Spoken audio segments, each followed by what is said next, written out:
Fala galerinha, tudo bem com vocês? Eu sou o Du Stefanelli, estamos aqui para mais um episódio do nosso canal. E você, não se inscreveu ainda? Não compartilhou com seus amigos? Compartilhe, leve as entrevistas, os bate-papos aí para os amigos, né? Sempre estamos com convidados especiais, enfim, assuntos relevantes para você estar consumindo aí na sua casa, no carro, enfim, botou um foninho ali, dá para ir ouvindo. Então assim, compartilha com seus amigos, porque hoje nós estamos dando continuidade aqui no nosso canal, mais um vídeo no ar, e hoje eu estou com a presença do Dr. Pedro Marcelino, isso mesmo, ele é advogado criminal e ele participou aí de todo o caso de Xande e Sara, ele foi advogado da Sara e hoje ele está aqui batendo um papo comigo, então fica ligadinho que o nosso papo tá interessante. Eu queria agradecer a presença do Dr. Pedro Marcelino, prazer te receber aqui, viu, doutor? Muito obrigado pelo convite, é um prazer estar aqui. E principalmente acompanhar o trabalho de vocês. O que tá pegando aí? Doutor, é isso aí. Bom, antes da gente começar a entrar nos assuntos, doutor, eu queria que o senhor se apresentasse aí. Se o senhor é de Campinas mesmo, como que o senhor engrenou na carreira aí de advogado? O senhor que é uma figura muito conhecida, bem respeitada aí no meio. Então, se o senhor puder dar... Como que foi aí até o senhor chegar aí no doutor Pedro Marcelino? Então, eu sou mineiro de Poços de Caldas, vim para Campinas em 92, comecei a advogar aqui em Campinas, na área criminal, fiz especialização em Direito Penal e Processo Penal, sou mestre em Direitos Humanos pela Faculdade de Osasco e estou terminando o doutorado na UBA, na Universidade de Buenos Aires. Chique, hein? E sou professor do Unisal. Do Unisal também? Do Unisal Campinas, isso. Pô, que legal, doutor. Então o senhor é mineiro, então? Sou mineiro, uai. Coisa boa, hein? Mas já tá aqui desde 92? Isso. Então tem um tempinho já aí, né? Já estamos Reside aí em Campinas hoje? Em Campinas. Muito legal. E, doutor, até a gente chegar no caso aí no caso Alvarenga, o senhor tem acompanhado aí nossos bate-papos aí com o Xande, com a Sara. Até o senhor chegar nesse caso aqui, o senhor até então já tinha...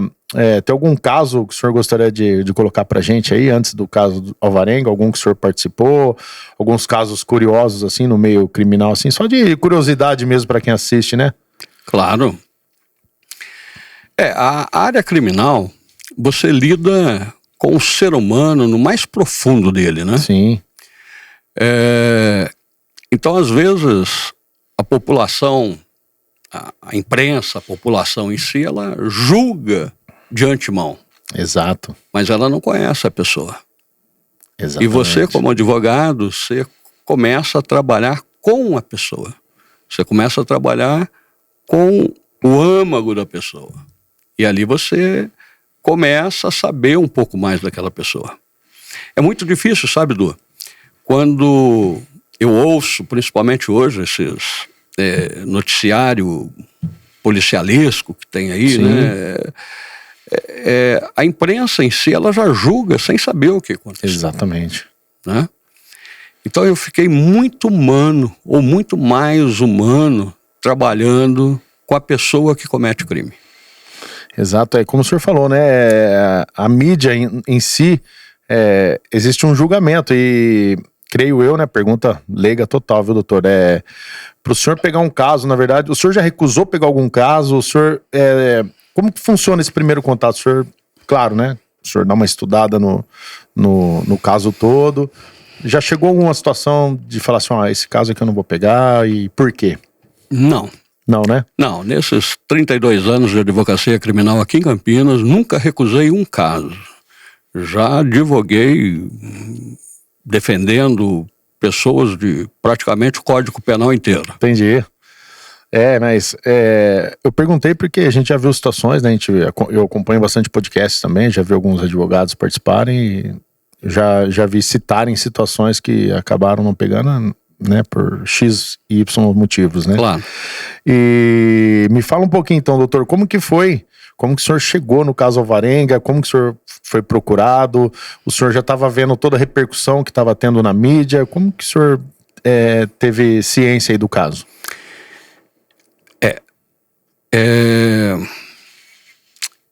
Foi o Santo que me ligou. O Santo, pai da Sara, que me ligou. Nós já tínhamos um conhecimento antes.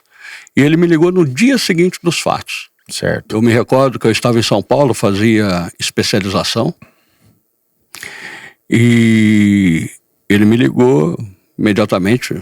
Vim de São Paulo, fui direto para o hospital, onde tive contato com as crianças, depois tive contato com a Sara. Ok. Né? E a partir de então, nós fomos desenvolvendo aí toda a técnica de defesa. Na época, os familiares do Alexandre Alvarenga preferiram separar os dois, separar, que eu digo na defesa, né? Separar os dois com relação à defesa, porque a princípio eu dei assistência tanto para o Alexandre quanto para a Sara. Certo. Né? Mas aí depois, como era vontade da família dele, eles contrataram um advogado e eu fiquei advogando apenas para a Sara. Certo, deixando bem claro pra galera que tá assistindo, então o senhor pegou o caso da Sara e um outro advogado acabou tomando conta aí na hora da situação do Alexandre. Exato, exatamente. E doutor, e esse primeiro contato então, o senhor veio pra cá e aí teve o contato já com a Sara, com as crianças e como que foi? O senhor já eles passaram a situação, como que funciona esse primeiro contato com o advogado assim, né? Eles passam a situação, o senhor começa a estudar, perguntas leigas, tá, doutor? Não, fica como tranquilo. Que funciona todo esse andamento até o senhor dar uma entrada, fazer alguma coisa? Como que funciona esse trâmite aí inicial? O caso deles foi um caso de repercussão internacional. Exato. Internacional.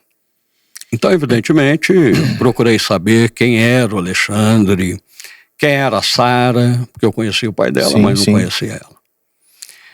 E depois tomar pé de toda a situação, porque o início é só acusação. Exatamente. O início é todo mundo falando contra. Exato. Né? Então aí você começa a criar um cenário daquilo, ver se bate com os papéis, com as provas, testemunhas. Né? Ok. E depois disso, as crianças já estavam bem. Aí sim, eu comecei a participar diretamente com a Sara, a conversar com ela. Ela tinha assim um apagão do que tinha acontecido naquele dia. Ok. Não lembrava absolutamente de nada. O Alexandre, eu cheguei a conversar com ele. Também não se lembrava do que tinha acontecido. Eles não tinham noção até da gravidade daqueles fatos. E nisso a imprensa começou a malhar, né? Martelando. A imprensa começou a bater nos dois. E chegou no momento que era assim, o fórum era aqui no centro ainda, ali na Regente Feijó. Verdade. Quando a Sara ia para o fórum, a Sara, o Alexandre, eles fechavam aquelas ruas ali. Entendi. E ali lotava de gente, parecia que o pessoal não tinha o que fazer. Lotava de gente, xingando, sabe? Sim. Gritando, esbravejando. E nós fazíamos a nossa parte ali. O juiz também, ele dava assim uma proteção à integridade física dos dois, né? Sim. Porque sofriam risco até de lixamento. Até os advogados, claro, sofriam risco. Exatamente, eu queria perguntar para o senhor também. Né? E então, mas conseguimos aí desenvolver o processo, a tocar o processo, e fomos, assim, de início, nós tivemos um juiz que trabalhava na vara do júri, Dr. Maurício Henrique Pereira. Ok. O Dr. Maurício Henrique Pereira, um ótimo magistrado, hoje está no Tribunal de Justiça, mas ele entendia que a Sara e o Alexandre haviam cometido dupla tentativa de homicídio. Certo. Isso triplamente qualificado. E ele entendia que quem tinha que julgar eles não seria o juiz, seria o tribunal do júri, aqueles dos 7 jurados. Sim. Né? E eu, na época, questionava, porque a imprensa estava muito em cima. Não sei se você se recorda dos fatos, mas começaram a citar justificar aquele ato por satanismo. Sim, claro, né? claro. Eles Drogas. Drogas. Eles pegavam um CD não, um disco desse de vinil, LP, chamava long play, verdade, né? Sim. Eles pegavam aquilo, colocavam a agulha da sonata ali, virava ao contrário aquilo, e aquilo distorcia o som. Fazia... E eles conseguiam ver ali o diabo, Satanás, eu não sei o que tem, que aquilo foi oferenda, que os dois tinham feito oferenda dos filhos. Né? Só fazendo um gancho, é isso, doutor? Isso aí era comum na época, inclusive eles falavam até de discos da Xuxa, lembram? Discos da Xuxa. Lembra que falavam que se girasse ao contrário, tinha umas mensagens... Exatamente. Eu lembro disso sim, doutor. Exatamente, foi nessa situação aí. Caramba. Então, eles... imagina como estava o povo de Campinas, o povo do Brasil, né? Como é que estavam com relação a Sara e Alexandre. Sim. Eram dois monstros. Exatamente. Dois monstros. E o doutor Maurício queria colocá-los para ser julgado pelo Tribunal do Júri. Que chance que eles teriam? Zero. Nenhuma. Zero.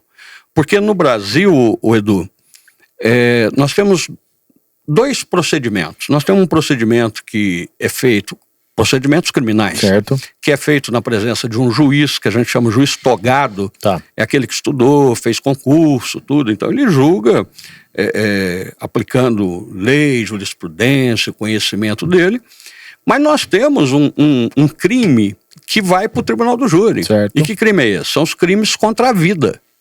Os crimes contra a vida é deslocada a competência do juiz singular, que a gente chama, para o Tribunal do Júri.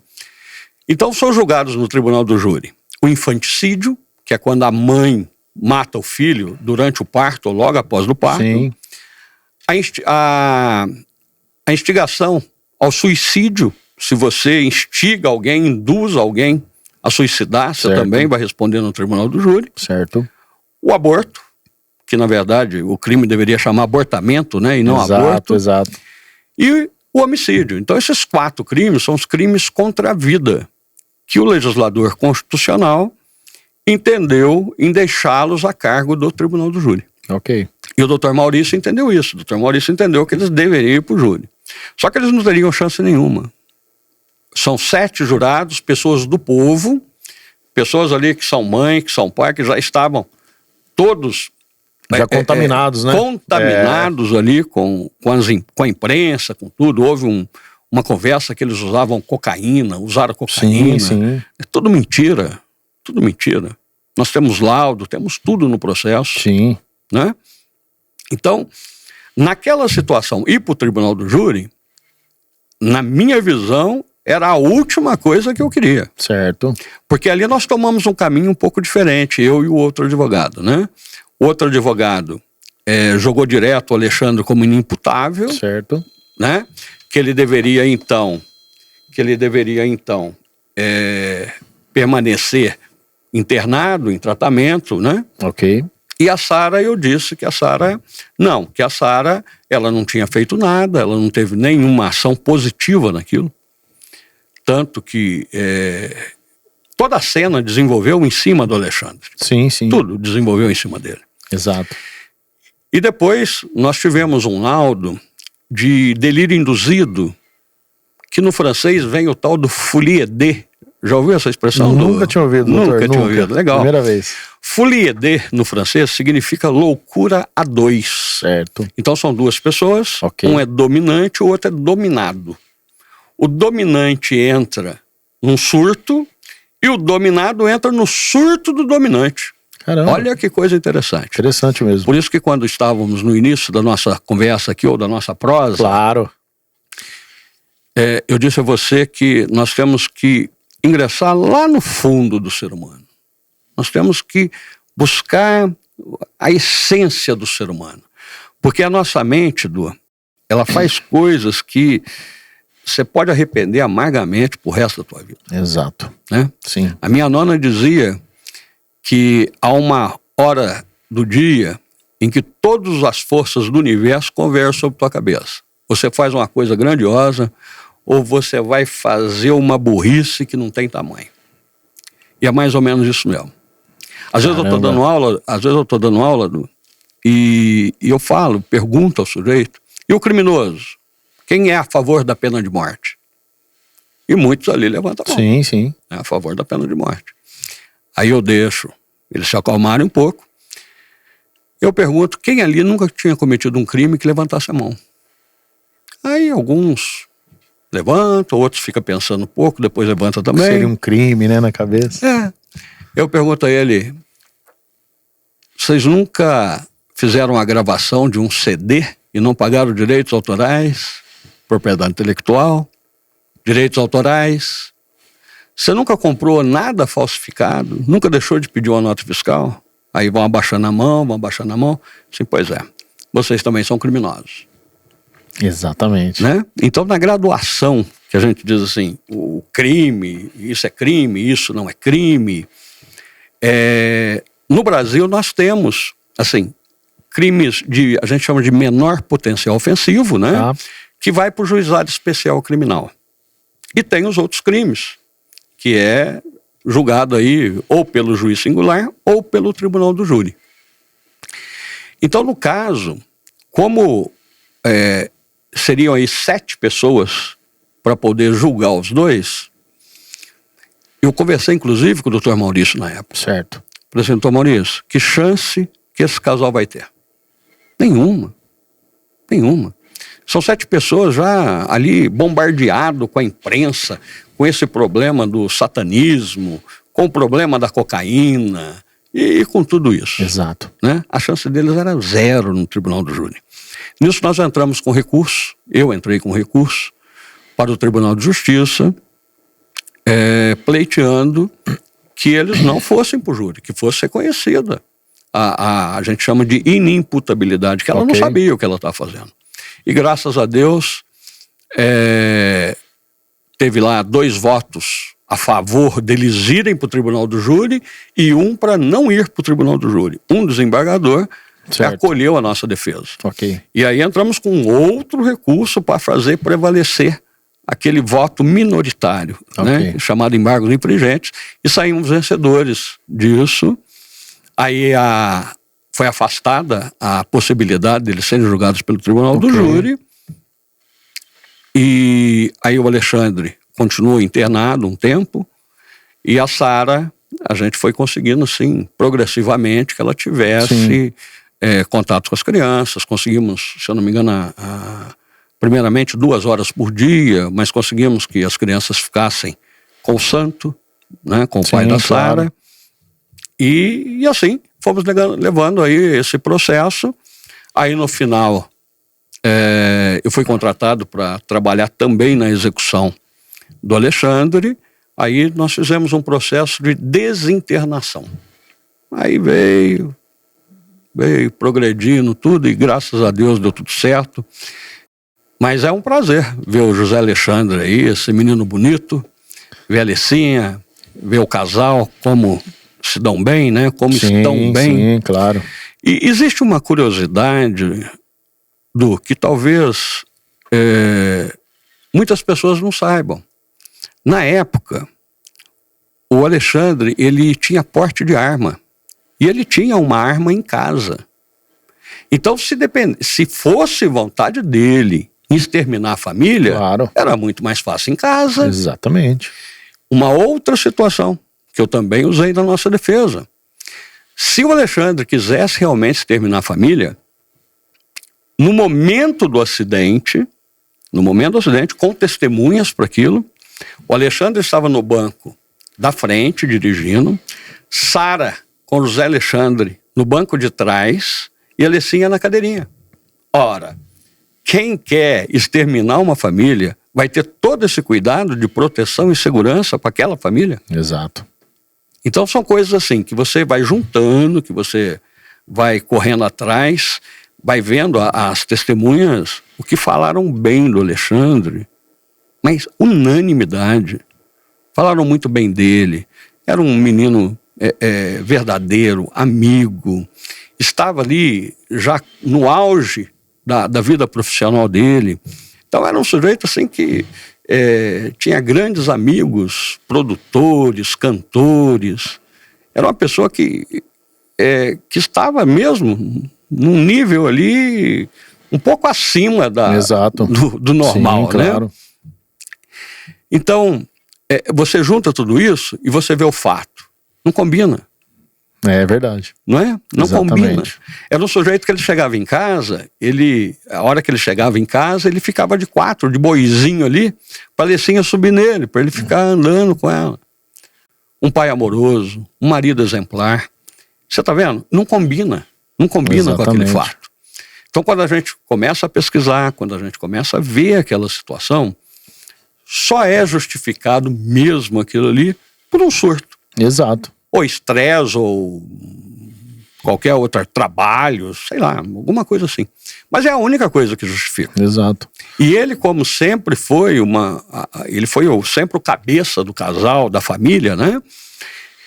A Sara entrou, acho que muito bem justificado esse folia D, a Sara entrou no surto dele. Então, a nossa defesa pautou nisso. E tanto é que sou amigo deles até hoje, tenho um carinho imenso por eles, né? Compreendo a vida deles. Eles, quando foram iniciar esse projeto, ele esteve conversando comigo. A única coisa que eu falei com ele é o seguinte: você se sente bem fazendo isso?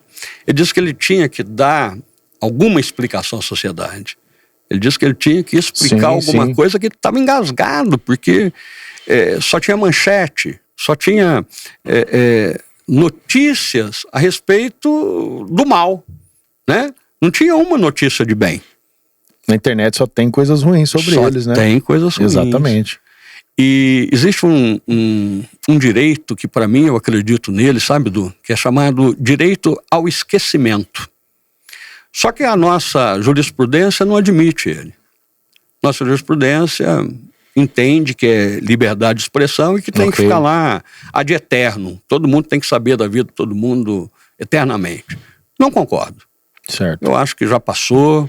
Porque quem sofre agora, nós temos uma vitimização dupla, em cima principalmente das crianças. Exatamente. Né? Uma vitimização dupla. Exatamente. Mas, infelizmente, é o que está por aí. Então, eu apoiei o projeto do Alexandre, acho que é muito legal.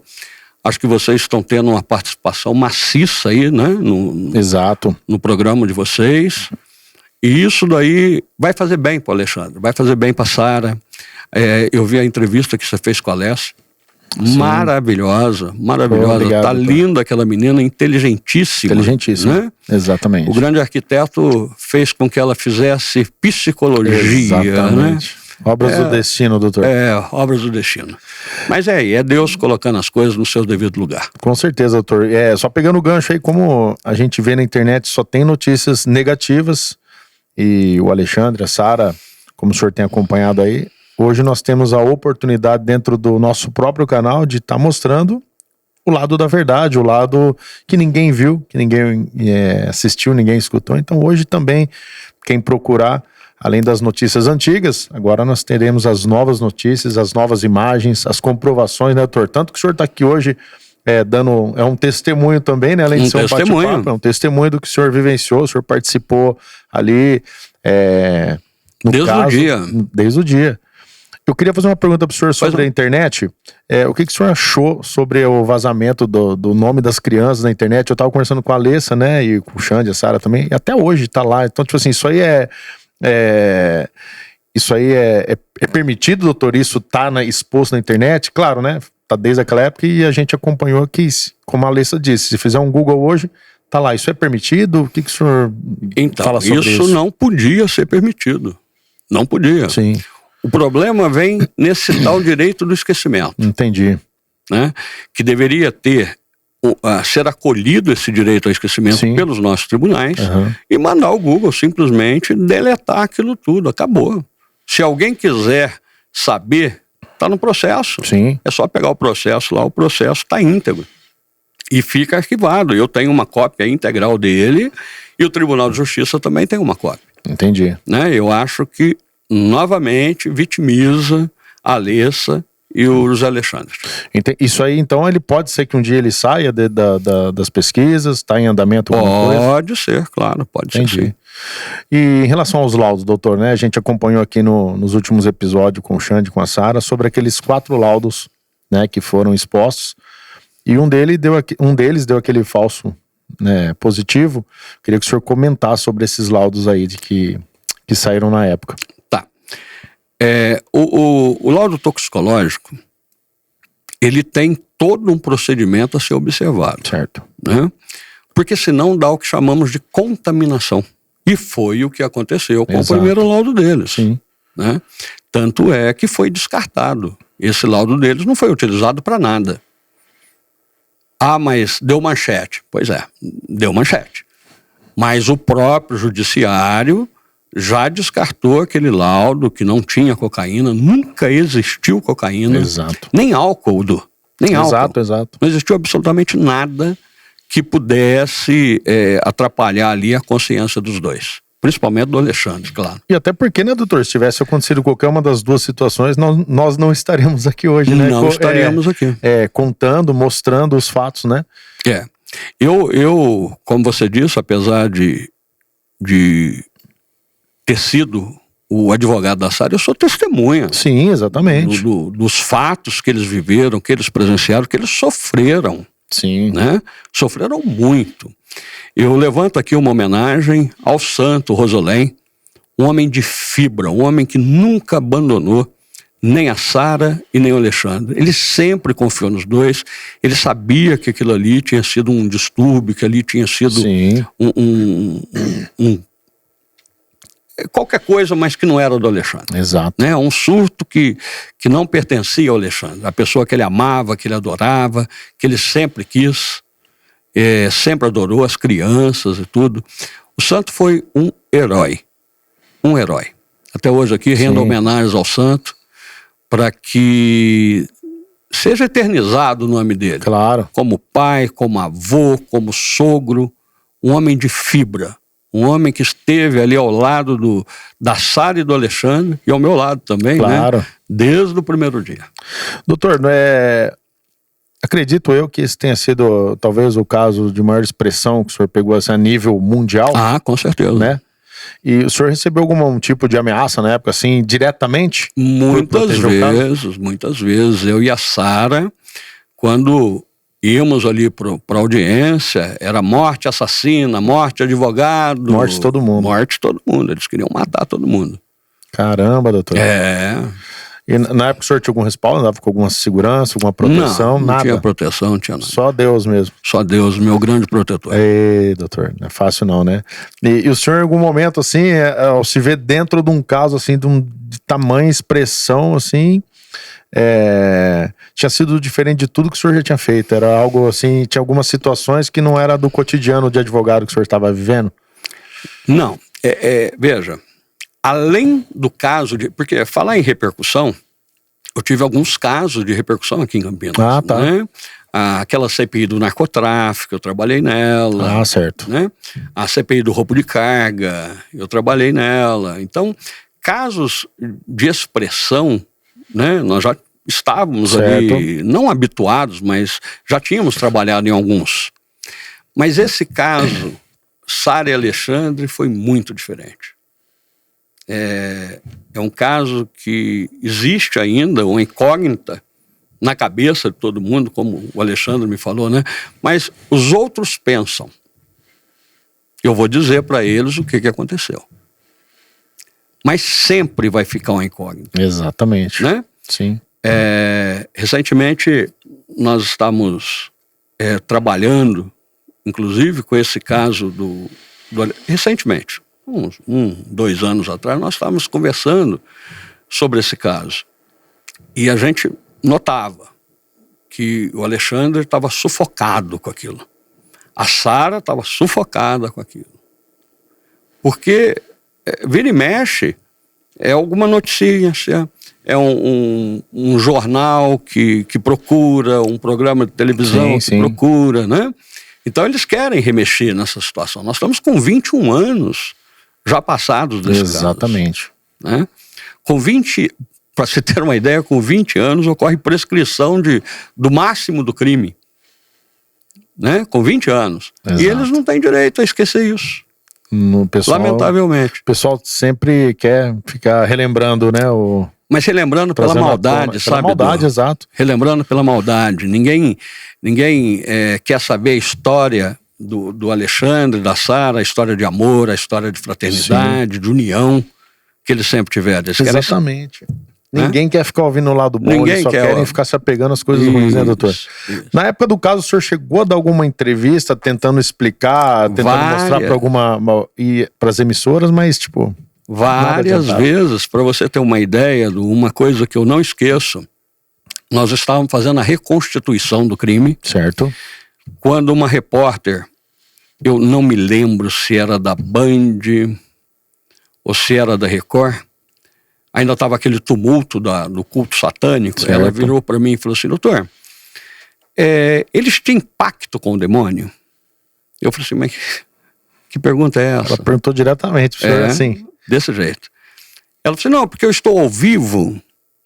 Eu falei assim: não vejo isso. Ela falou assim: como é que o senhor explica que uma criança de 1 ano de idade, arremessada num vidro de uma Blazer que tem uma espessura avantajada, essa criança bate, quebra o vidro e passa para dentro? Isso é uma força do demônio. E eu fui tão abençoado, eu fui tão iluminado naquele momento, que eu disse a ela assim: onde a senhora vê o demônio, eu vejo a mão de Deus quebrando o vidro daquele para a criança passar. Uma bela resposta. Uma bela resposta, né? Até eu. Sim. E naquela situação, todas as perguntas, toda a reportagem que vinha, eles queriam, assim, ver a desgraça. Eles não queriam saber se o Alexandre era uma pessoa boa. Tanto que quando você dizia assim: não, mas é bom. Ah, mas bom por que fez aquilo? Exato. Não, mas ele é um pai exemplar. Exemplar? O pai que tenta matar o filho é exemplar? Exato. Então eles querem ver somente o lado ruim. Porque a notícia ruim que vem de jornal. Na verdade, eram perguntas já para uma resposta a um ataque. Já, um ataque, exatamente. Exatamente. Doutor, não, realmente, né? São situações aí que, infelizmente, acontece, né? E muito. Se a gente olhar hoje, infelizmente. Doutor, eu vi que o senhor está com alguns documentos aqui. Isso aqui é o processo? O senhor está na mão aqui? Ou o senhor não, na verdade eu trouxe a denúncia só, né? Porque, só para relembrar alguma coisa aqui. Porque quando a gente fala em denúncia, só para explicar aí... Claro, por favor. No Estado, nós temos o promotor de justiça, que ele representa o Estado e ele tem o dever de acusar. Certo. Então, quando ele acusa alguém de algum crime, ele faz uma peça processual chamada denúncia. Então, é essa peça, denúncia, que inicia o processo criminal. Entende? Entendo. E ele é obrigado a fazer isso, é dever de ofício dele. Sim. Do outro lado, tem o advogado, que faz a defesa daquele que está sendo denunciado, do acusado. Né? Perfeito. Então é só isso mesmo. Eu trouxe só para, se porventura a gente precisasse de algum dado, trouxe os laudos aqui também. Mas é só isso mesmo. Se precisar também, depois a gente deixa aí, tanto porque todos os laudos, né, que a gente bateu o papo aqui com o Xande e a Sara, a gente expôs aí, tá no nosso canal para quem quiser acompanhar. Então, hoje, só para os lembretes, né, doutor? Só os lembretes. Algumas coisas pra gente relembrar. E, doutor, e como é que foi depois, o senhor foi o advogado da Sara, depois o senhor falou que acabou entrando no caso do Alexandre. Sim, como que foi depois o senhor... como que funciona esse trâmite para depois... Já tinha um advogado? Quantos advogados podem estar junto num processo? Como que funcionou isso? Aí ficou o senhor e o advogado que já estava ou tinha mais gente envolvida? Não, Du. Eu tenho, assim, por praxe em advogar somente com o meu escritório. Certo, né? ok. Então, o advogado do Alexandre saiu e eu entrei no processo. Tá. Né? Então, aí eu fiz a parte de execução dele. Pedi o que a gente chama de desinternação. Ok. Porque há um negócio sério em medida de segurança. Às vezes a pessoa diz assim: mas é só eu chegar lá e falar que o meu cliente é louco, que aí interna ele, não vai para cadeia. Não é assim, Du. A medida de internação de uma pessoa, a gente chama de medida de segurança, aquele que não vai preso, mas vai lá para o antigo manicômio judiciário. A medida de segurança, ela tem tempo mínimo, mas não tem tempo máximo para desinternar. Então o juiz fala assim, olha, você vai ficar internado por no mínimo 3 anos. E você fica internado por 3 anos. A partir daquilo ali, começa a se fazer uns exames periódicos para ver se você está apto a retornar à sociedade.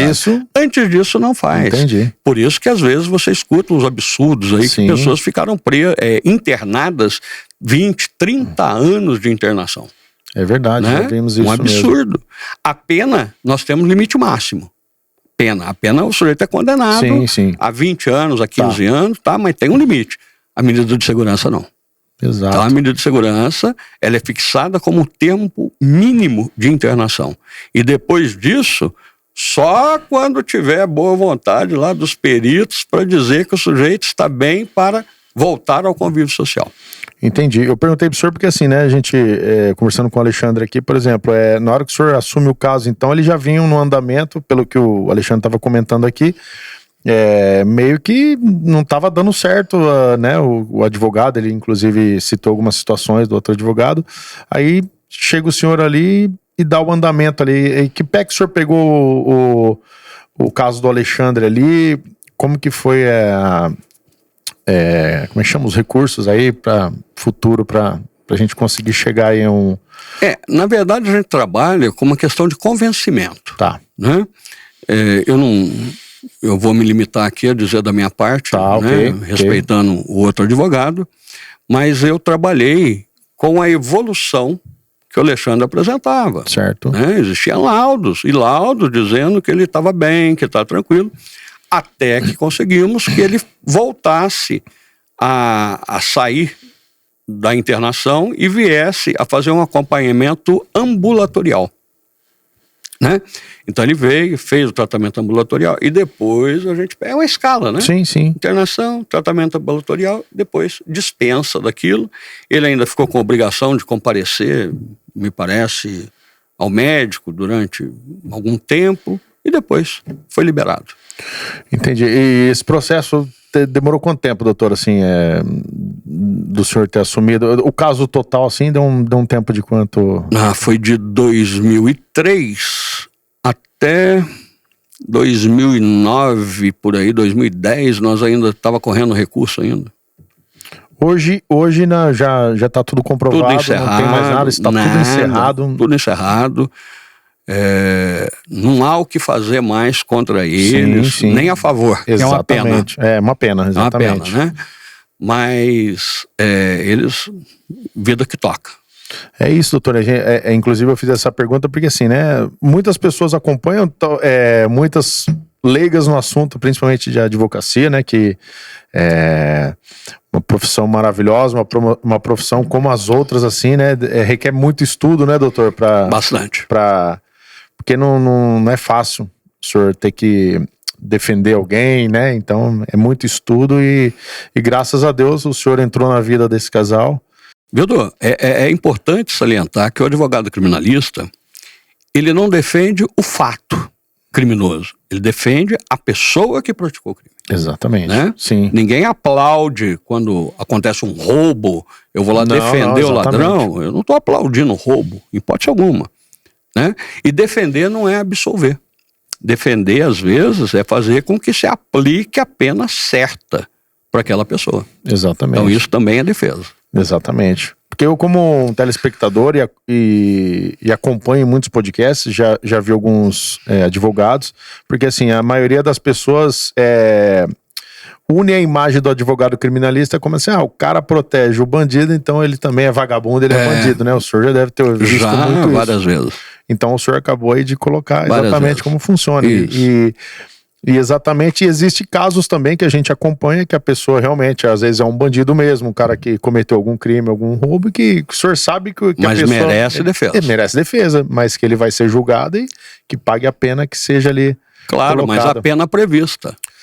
Exatamente. Não é verdade? Exatamente. Se a pena dele é 10, não é porque ele é bandido, ele é isso, ele é aquilo, que eu vou dar pena de 30. Claro. Não, tem que dar pena de 10. Exato. Isso é fazer defesa também. Exatamente, doutor. Doutor, tem mais alguma coisa que a gente não falou desse fato que o senhor queria expor aqui no bate-papo aí? Queria deixar alguma mensagem, alguma coisa que a gente não comentou que seria interessante estar falando aí do caso do casal? Não, eu acho que, de uma maneira ou de outra, né, nesse pequeno espaço de tempo aqui, eu acho que abordamos os principais fatos, né? Mas é muito bom, eu achei o projeto de vocês maravilhoso, estão de parabéns aí com esse projeto. Isso vai acalmar um pouco o coração da Sara e do Alexandre, viu? E também vai ser muito importante pro telespectador que está acompanhando isso, né? Com certeza. Pelo menos vão se aproximar da verdade. Vai ser uma oportunidade das pessoas conhecerem outro lado, exato, né? Conhecer outro lado. É isso mesmo. Usar o lado humano, o lado não só igual eu conversando com o Xande, com a Sara aqui, a mania das pessoas ter do julgamento, né, doutor? Tipo assim, o julgamento, como o senhor perguntou numa sala de aula, e devemos fazer a pergunta a todos, né? Quem nunca errou, quem nunca cometeu algo errado, e quem somos nós para julgar alguém? Para julgar alguém. Bom, doutor, na abertura aqui eu já te agradeci pela sua presença e, tipo assim, queria te pedir até desculpa de repente, porque assim, eu sou leigo total em assunto, igual quando o Alexandre falou, pô, você vai bater um papo com o doutor Pedro e tal. Eu falei, misericórdia, né? Vou conversar com o advogado e eu sou um mero ser humano, assim, tipo, eu sou bem limitado a esse assunto, mas assim, espero que eu não tenha feito nenhuma pergunta, né? Em hipótese alguma. Diferente. Todas pertinentes. Mas antes da gente encerrar, eu sei que talvez nem seja o propósito, né? Porque o senhor veio aqui especialmente para a gente estar falando sobre o assunto. Eu acho que o senhor falou com grande propriedade, explicou muito bem. Mas eu queria, nesse finalzinho aqui, a gente conversar sobre alguns assuntos aí de lazer, né? Como que é um lazer de um advogado do seu porte, assim? O que o senhor gosta de fazer nas horas... Do tipo mineiro? Tipo mineirinho, né? E a gente tava conversando em off aqui, eu achei que o senhor torcia para algum time lá de Minas para ser de Poços de Caldas, mas, né? É verdade, eu sou ainda do tempo do Pelé, né? Eu sou santista de carteirinha. E lá em Poços de Caldas eu torço, evidentemente, pela Caldense. Caldense. Né? Caldense. Sério que tá Caldense hoje, doutor? Olha, se não for C, é D. Mas tá bem longe, né? É uma pena, né? É uma pena. Um time que já disputou o Campeonato Mineiro, exatamente, né? E tá lá atrás. Mas não tem investimento também, né? É difícil. Mas com relação ao lazer, eu tenho uma casa em Poços de Caldas, né? Minha mulher vive lá em Poços de Caldas. E eu, quinta-feira, eu vou embora sempre lá pro meu ranchinho. Ei, coisa boa. Aí eu vou lá. Aí lá eu gosto muito de motocicleta, né?